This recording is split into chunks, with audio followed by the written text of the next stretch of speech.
Hello guys, welcome to my channel.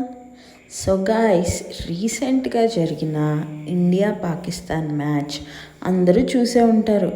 కానీ ఈ మ్యాచ్లో ఎప్పుడు జరగని విధంగా గెలిచిన టీంకి ట్రోఫీస్ ఇవ్వకుండా పాకిస్తాన్కి చెందిన ACC chairman and PCB head అయిన మోసిన్ నఖ్వీ ఇండియాకి చెందిన ట్రోఫీస్ అండ్ మెడల్స్ని తీసుకొని పారిపోయాడు.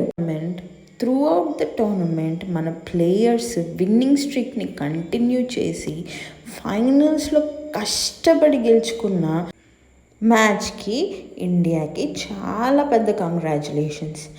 మన తెలుగు బిడ్డైన తిలక్ వర్మ మరియు సంజు శాంసన్ అండ్ దూబే అదరగొట్టారండి గేమ్లో. అంటే ఓడిపోతాము అనుకున్న మ్యాచ్ని తిలక్ వర్మ నించోబెట్టి గెలిపించాడు. పాకిస్తాన్ ఎప్పుడూ కూడా చీప్ ట్రిక్స్ ప్లే చేస్తూనే ఉంటుంది. వాళ్ళ దగ్గర నుంచి ఇంతకన్నా మనం ఎక్స్పెక్ట్ చేయగలమా చెప్పండి. హారీస్ రాఫ్ గారు చేసిన ఓవర్ యాక్షన్కి అయితే ఒళ్ళు మండిపోయిందనుకోండి. ఆయన దానికి గట్టిగా వార్నింగ్ ఇచ్చిన మన ఇండియన్ ప్లేయర్స్కి హ్యాట్స్ ఆఫ్.